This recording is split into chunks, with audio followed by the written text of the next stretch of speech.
Como é que Nunca, foi esse... nunca passou outra coisa pela minha cabeça, sabe? E assim, se não passou outra coisa, eu acho que eu já sabia. Com Né? Eu certeza. acho que quando a gente toma essa decisão, a gente é muito imaturo. Sim. Né?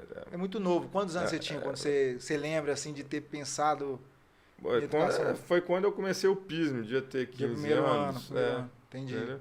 Então, assim, pô, aí você tá com 15, você tá pensando em tudo, menos o que você vai fazer o resto da vida, Sim. né?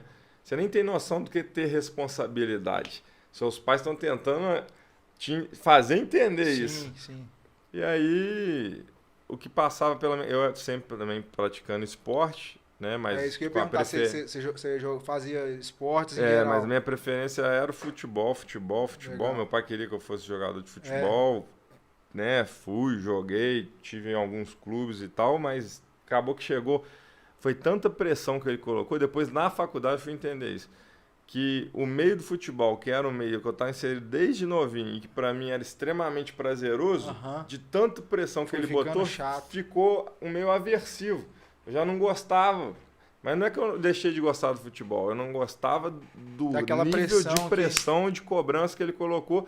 Eu passei a ver o futebol não como uma coisa agradável, uma coisa de trabalho. Uma obrigação. Uma obrigação, entendeu? E aí, pô, eu sempre fui mais alto, e aí sempre querendo que eu jogasse em times mais velhos. Sim. E aí, pô, a galera já tem outra maturidade, Sim. ser mais novo ali. Aquilo me Mas incomodou. você jogava onde? Joguei aqui? aqui, joguei no Sport, joguei no Tupi, aí joguei futsal no Olímpico, joguei no Bom Jogou em Pastor. tudo. Eu joguei no Bom Pastor também. Saí, fiz teste, Volta Redonda, Cruzeiro, Flamengo. Você jogava de quê? Desse tamanho aqui, acabei ou você é Goleiro. zagueiro ou Ou você é zagueiro, atacante, é. né? Eu fui Foi atacante, pra mas eu zaga. comecei no Você era gol, cara. atacante? Eu comecei no gol. É. E tem até um caso engraçado, assim. Eu comecei no gol, gostava de ser goleiro no campo e Aham. jogando futsal na linha. frente. Então fui desenvolvendo um cubo de habilidades ali. Legal. E aí isso me ajudava. Me ajudava no campo com habilidade com os pés, né? Sim. E aí, e tempo de reação No gol. no gol. E aí, certa vez, eu acho que é ali que o meu pai errou a mão mesmo. Que a gente estava no esporte, tinha um campeonato lá, e, pô, peguei 3, 4 pênaltis, a gente foi pra final. E aí, na final, no último jogo, o treinador me sacou pro outro goleiro jogar. Aham. Porque o outro goleiro não tinha jogado nenhuma partida. Aham. Pô, faz total Faz sentido. Assim. ainda Mas você pra tinha quantos ele, anos? pai, velho, ele pulou Ficou alambrado, invadiu o campo, pegou a bola, me tirou de dentro de campo Falou, você não vai, você e vambora. falou, nunca mais você volta aqui. Cara, assim, pra uma criança, assim, ver isso assim... você Assusta, fala, né? Não, aí você fala assim, pô, que vergonha, né, cara? Eu vou Aham. enfiar a minha cara aqui dentro. Aham. Então, isso eu lembro que foi muito marcante pra mim. E a partir dali, eu nem voltei... Pro esporte. Não voltei a jogar mais nem no gol. Foi tão É traumatizante que nem foi. Aí eu comecei a jogar também na linha no campo, né? E desenvolvi e tal. Tive chance real de tentar virar seguir. jogador. Mas eu lembro desse caso, foi muito engraçado. Que eu não quis ficar no Volta Redonda, eu não quis... Aí no Cruzeiro eu fiquei um tempo e também quis voltar.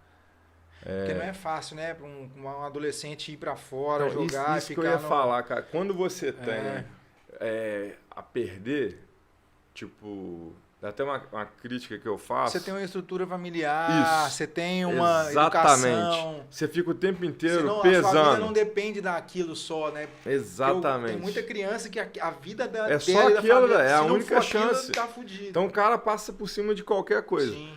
Não era o meu caso, graças a Aham. Deus, né? Então, qualquer revés lá, já fala, pô, vou voltar, Lá, meter o pé. né? Vou rapar fora. E era o que acontecia, entendeu? Não sou obrigado a obrigar Passar por isso. certas coisas aqui. E voltava, mas assim, continuava gostando de jogar. Aí teve uma seleção aqui do Flamengo, e meu pai já estava puto comigo, que eu tive chance de ficar no Volta Redonda, tive chance de continuar no Cruzeiro, não fiquei. Seu não pai devia ser um continuei. jogador frustrado, né? Frustrado. Mas assim, eu entendo a intenção Não, positiva lógico. dele. Pô, ele queria o melhor pra mim, é, lógico. Que era o melhor pra ele também e tal. Mas aí, quando foi esse teste, eu lembro que na fase final foi no Salles de Oliveira, e aí ele dividiu, vai jogando e foi fazer uma seleção da peneira, a famosa peneira, e dali que ele vai tirar a galera pra levar pra Gávea na época. E aí, pô, eu lembro que o primeiro tempo, pô, joguei muito. E o meu pai na Alambrado, escutando, o cara falou, pô, que cara ali, vamos levar, porque, pô, o cara é muito bom e tal, não sei o quê. Aí ele me falou isso no intervalo. E eu já não queria ir, cara, entendeu? Putz. Eu tava lá pra jogar futebol porque eu gostava. E porque meu pai me obrigava a fazer os testes, mas eu já não tava nessa vibe porque eu já tinha o resultado do vestibular. Ah, você já tinha passado. Eu já tinha passado na UF. E eu só que eu entrei no segundo semestre. Exatamente, só que eu entrei no segundo semestre. Puta, ali era a última chance. Exatamente. Ou vai ou não vai. Ou vai ou não vai. Aí, velho, eu caguei o segundo tempo. Mas de propósito mesmo, sacou? Caralho. E ele viu, aí, pô, ele ficou indignado, cara. Acho que até hoje ele é meio indignado comigo. Com certeza. E aí no final o cara falou assim, ó, esse moleque aqui, não vou levar porque ele tá no mesmo nível do cara que tá lá, mas o Tupi pode aproveitar ele aqui e tal. Aí eu ainda cheguei, né, a ficar ali no Tupi algum tempo, mas aí, pô, já não queria saber de futebol, queria saber da faculdade, estava em outra vibe já e tal. Então, assim, ele tentou veementemente, mas o excesso de tentativa dele, ele não percebeu. Ele não percebeu que ele estava atrapalhando. Que ele me fez ver o futebol, que era algo extremamente prazeroso, como algo aversivo. Então, aí lá dentro da faculdade, quando a gente vai, saudoso professor Renato Miranda, quando ele vai falar de psicologia do esporte, ele vem falando das diretrizes, né, para pais de meninos e tal, e das especializações precoces, e que muito tem da pressão da família, do pai. Cara, aquilo me abriu o mundo, né? Eu falei assim, puta, era isso que eu passava. Isso aconteceu comigo. E aí eu comecei a olhar, isso acontece com 90%. Então tem muita coisa errada ainda no nosso esporte, né? Até na base e tal, para melhorar, para a gente gerar realmente novos talentos. A gente mata os talentos, né? De várias formas. Sim. Uma forma é essa de que o meio, quando hoje deve estar bem melhor, não sei como é que tá, mas o meio, quando você ia lá, era um meio um pouco aversivo. Ah, não, mas eu acho que ainda é. Porque quando você chega, essas coisas alguém que os caras já conheciam e tal, empresário tá saindo. E aí, né, tem gente que olha para você assim... Você tá tirando a vaga de um amigo dele. Exatamente. Aí, tem tudo tem gente isso, que faz uma pressão. Então, você sofre esse tipo de pressão psicológica mesmo, que eu tô dizendo.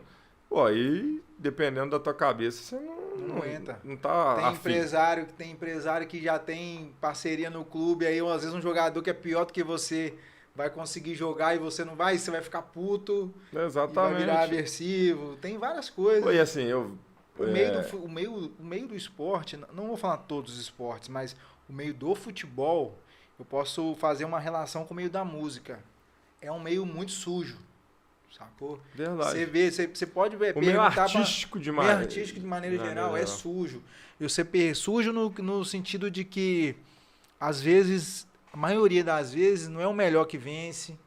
Não é o mais talentoso. Tem um apadrinhamento. Não é o cara que pratica mais, que treina mais, que soa mais. A maioria das vezes não é ele que se dá bem. Então aí você olha e você fala, caralho, o que eu tô fazendo aqui? Aí começa a virar isso que você tá falando. E muitas vezes, assim, esse cara, ele precisa ser muito resiliente pra ir até o final, entendeu? Sim. E aí a gente perde muita gente pelo caminho e tal. Então, assim, eu era bom, era esforçado, porque eu gostava de jogar e tal, jogava desde pequeno, tudo. Pô, mas tinha nego do meu nível pra cima, muita coisa. Porque Juiz de Fora, por exemplo, é um celeiro de talentos, assim. Sim. E a gente perde todos esses talentos. Hoje...